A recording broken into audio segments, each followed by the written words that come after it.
नमस्कार, मालती की रसोई में आपका स्वागत है। आज मैं लाई हूँ एक हेल्दी प्रोटीन से भरपूर परांठा। यदि आप आलू के परांठे और मूली के परांठे नहीं खाते हो तो आप इस तरीके से परांठे बना सकते हो। और जैसे डायबिटीज़ पेशेंट वाले आलू के परांठे नहीं खाते हैं तो इस तरीके से प्रोटीन युक्त परांठे खाओगे तो ये बहुत ही हेल्दी और बहुत ही टेस्टी परांठे होते हैं। ये बना रही हूँ मैं सोयाबीन की बड़ी से और चने से। मैंने एक कटोरे में पानी गर्म कर रखा है, उसमें डाला मैंने थोड़ा सा नमक और मैंने एक कटोरी डाल दी है सोयाबीन की बड़ी न्यूट्रेला। ये मैंने न्यूट्रेला भिगा के रख दिया है, 10 मिनट तक भीग जाएंगे। ये अच्छे से भीग गए हैं तो मैं इसका पानी निकाल के इसको अच्छे से निचोड़ देना है। ये सॉफ्ट हो गए हैं तो सारा पानी निकाल दिया है। अब मैं डालूँगी इसको एक मिक्सर के जार में। ये सारा पानी में निचोड़ के मिक्सर के जार में ये डालूँगी। इसको हम दरदरा पीसेंगे, फाइन पेस्ट नहीं बनाना है, थोड़ा दरदरा भी रहेगा।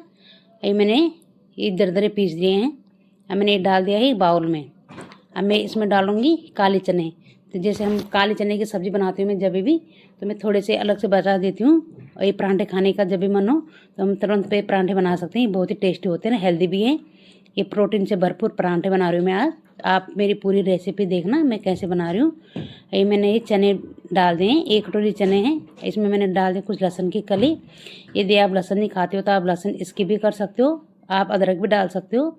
मैं इसमें डाल दूँ 4 से 5 में हरी मिर्च। ये हरी मिर्च काट के ये इसके साथ पीस जाती है ये। और इसमें डालूँगी मैं 1 चम्मच साबुत धनिया। इसको भी मैं बारीक पेस्ट बनाना है इसको।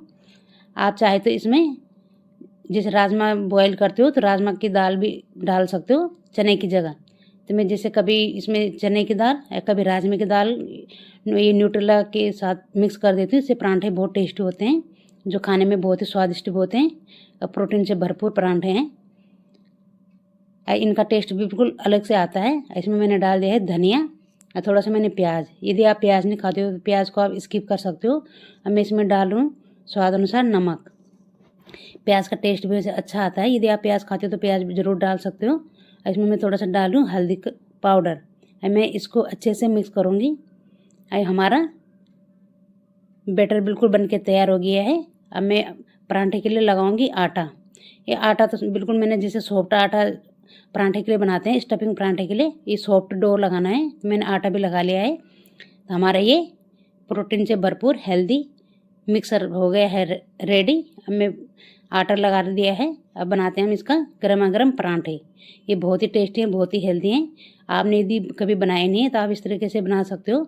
जब भी चने की दाल या राजमा बॉयल करते हो तो थोड़ा एक कटोरी में अलग से रख दो और उसके साथ इस तरीके से न्यूट्रेला के साथ इसको मिक्स करके बना सकते हो। बहुत ही हेल्दी परांठे हमारे बन के तैयार हो जाते हैं और बहुत ही स्वादिष्ट भी होते हैं। मैंने ले रखी एक आटे की लोई। इसको मैंने थोड़े से सूखा आटा लगा के इसका ये लोई बना दी है। इसमें मैंने थोड़ा चपटा कर दिया है। इसमें भरूँगी मैं स्टफिंग। ये मैंने ये स्टफिंग भर दी है। स्टफिंग में मैं अच्छे से भरूँगी। जब स्टफिंग ज़्यादा भरते हैं तो ये परांठे खाने में और भी टेस्टी होते हैं। अब मैं इसमें सारे स्टफिंग भर दिए। ये मैं एक लोई ले रखी है, इसमें मैं थोड़ा सूखा आटा लगाऊंगी।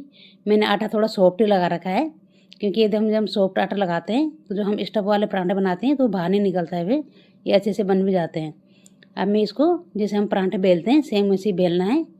अब मैंने रखा है तवा गर्म करने के लिए गैस में। तवा हमारा गर्म हो गया है। अब मैं इस परांठे को रखूँगी तवे में। अब दोनों तरह की साइड से अच्छे से सेकना है। अब मैंने ये बेल लिया है परांठा। अब मैं एक तवे में रखूँगी परांठे को और दोनों साइड से अच्छे से सेकना है। तब तक मैं दूसरी लोई भी बेल रही हूँ। दूसरी पे भी मैंने ऐसे ही अच्छे से ये बना ली है। इसमें डाल दूँगी मैं ये मसाला। मैं अच्छा ज़्यादा मसाला भरती हूँ जिससे हमारे परांठे जो खाने में और भी ज़्यादा टेस्टी होते हैं। मैं इसकी भी सेम वैसे ही बेलूँगी परांठे के जैसे जैसे हम परांठे बनाते हैं। ये मैंने दूसरा भी बेल लिया है। तब तक हमारे जो तवे में परांठा है वो एक साइड में सिक गया है। मैं दूसरे साइड उसको पलटूँगी और उसमें लगाऊंगी मैं घी। यदि आप घी नहीं खाना चाहते हो तो बिना घी के भी बना सकते हो। मैंने एक घी लगा लिया है। घी लगाने के बाद मैं दूसरी साइड भी पलटूँगी और दूसरी साइड भी मैं ऐसे ही घी लगाऊँगी। हमारे स्वादिष्ट से परांठे बनके गर्मा गर्म तैयार हो जाते हैं। आपको कैसी लगती है मेरी रेसिपी, आप कमेंट करके बताना। यदि मेरी रेसिपी पसंद आती है तो लाइक शेयर और कमेंट ज़रूर करना। यदि आपने मेरे चैनल को सब्सक्राइब नहीं किया तो सब्सक्राइब भी ज़रूर करना। अब मैं दूसरा परांठा भी सेम ऐसे ही बनाऊँगी। यदि आप डायबिटिक पेशेंट हैं तो आप इस तरीके से परांठे बना सकते हो, जो सभी के लिए बहुत ही हेल्दी भी हैं, टेस्टी भी होते हैं। आप ज़रूर बनाना, मुझे कमेंट करके बताना कि आपको कैसे लगे ये परांठे। इनका स्वाद बहुत ही अच्छा है। तो मैंने एक टमाटर की चटनी बना रखी है, मैं उसके साथ सर्व कर रही हूँ, टमाटर और लहसुन की चटनी और दही के साथ। हमारा ये दूसरा परांठा बन के भी तैयार हो गया है। मैंने सारे परांठे ऐसे ही बना लिए हैं। हमारे स्वादिष्ट और प्रोटीन से भरपूर परांठे बिल्कुल तैयार हैं। साथ में है टमाटर और लहसुन की चटनी और दही। अब मिलती हूँ मैं आपको अपनी अगली नई रेसिपी के साथ। तब तक के लिए बाय बाय।